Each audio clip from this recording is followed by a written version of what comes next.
If you are some sort of trusted insider of a company, an executive, employee, board member, lawyer, banker, etc., and you get inside information about the company and you trade on it, that is insider trading, and you will get in trouble. If you are a confidant of an insider of a company, an executive's therapist, a lawyer's boyfriend, and you learn inside information about the company in confidence from the insider and you trade on it, that is insider trading, and you will get in trouble. The insider probably won't get in trouble. She told you about the information in confidence, not intending for you to trade on it, and you betrayed her and traded. If you were an insider and you tell an outsider, your friend, your boyfriend, your golf buddy, the inside information, and you add, you should trade on this information and give me a cut of your profits, and then he does and hands you a sack of cash, then that is insider trading, and you will both get in trouble. The outsider, the teppee, traded on inside information that he got nefariously, and you, the tipper, gave him that information with nefarious intent. You got a personal benefit, in the language of the court cases, and so you were equally in trouble.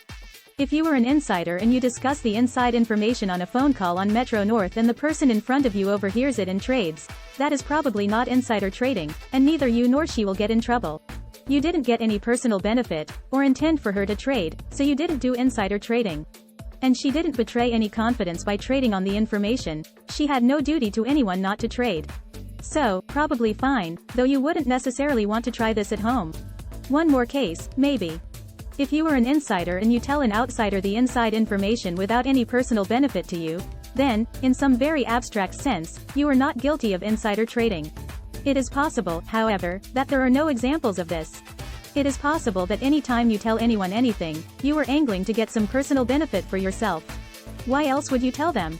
So, 1. If you tell your golf buddy, hey, here's some inside information, you should trade on it and give me a cut of the profits, that's obvious. 1. The benefit to you is cash. 2. If you tell your golf buddy, hey, here's some inside information, you should trade on it and keep all the profits for yourself, that is perhaps an investment in your friendship. 2. Maybe your buddy will buy you a nice steak dinner, or take you along on his next vacation, or help you get a job, or give your child an internship in 15 years, or just pick up the phone when you call. 2. Personal benefit-ish. 3. If you tell your boyfriend or girlfriend or child or parent or brother-in-law, hey, here's some inside information, you should trade on it and keep all the profits for yourself, then you get a benefit. Their finances are somewhat intertwined with yours, perhaps you feel some sense of obligation to help them out financially, and giving them a hot stock tip is perhaps a substitute for writing them a check. 3. You get the personal benefit of helping your brother-in-law financially, using inside information rather than cash.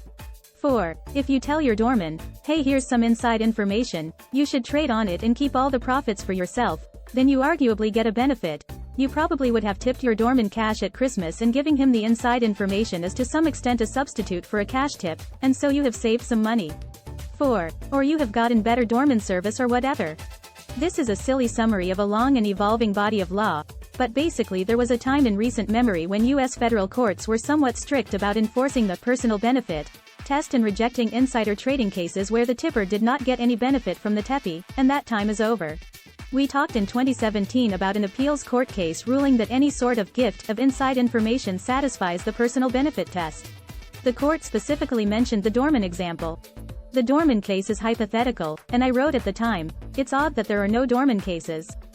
It just seems like there'd be some public company executive or investment banker out there who wanted to wow his doorman with his access to inside information, and help the doorman out financially, and who'd come home after a long day of deal-making and say, hey Joe, I got a hot one for you. Thank you so much for watching this video. We appreciate your continued support and look forward to serving you with more exciting videos in the future. We hope it has been helpful in understanding the world of passive income and affiliate marketing.